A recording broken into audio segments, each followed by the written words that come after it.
This week we begin reading from the second book of the Torah, the book of Shemot, which literally means names, but is called in English the book of Exodus. The book of Exodus begins now the story of the Jewish people. The book of Genesis was focused on just the first family of the Jewish people. Here, the family becomes a nation.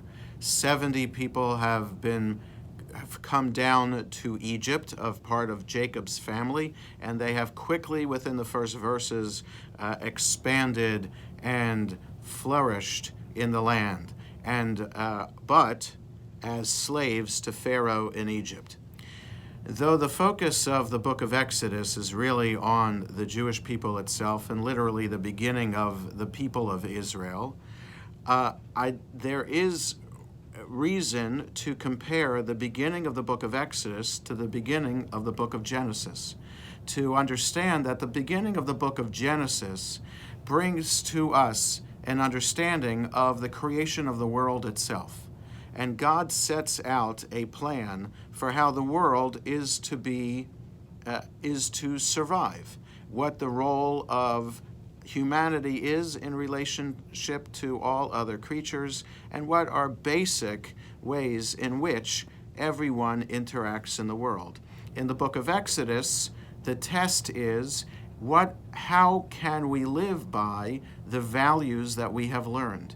And the very first test comes with the midwives who were commanded by Pharaoh to kill all the Hebrew baby boys that were born, but they were allowed to keep alive the baby girls. And the Hebrew midwives had a choice, had this drastic choice to make, a terrible choice to make, and they decided to disregard Pharaoh's command.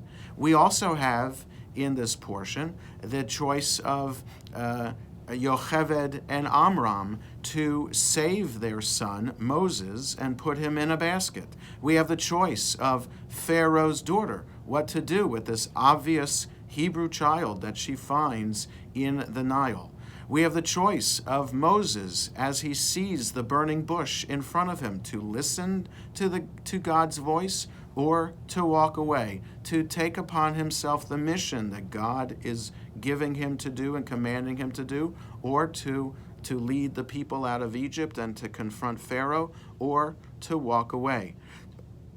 And even before that, Moses in Egypt saw the plight of a fellow Israelite who was being beaten by an Egyptian taskmaster. Moses could have walked away, but he chose to kill that Egyptian taskmaster. All of these ethical, moral choices that are presented to us in the beginning of Exodus, in contrast or in expansion of the ideas that were brought at the beginning of the book of Genesis. And for the rest of the Torah, it is an expansion of those values that we learn and how the Israelites continue to make choices throughout their future wandering in the desert. Shabbat Shalom.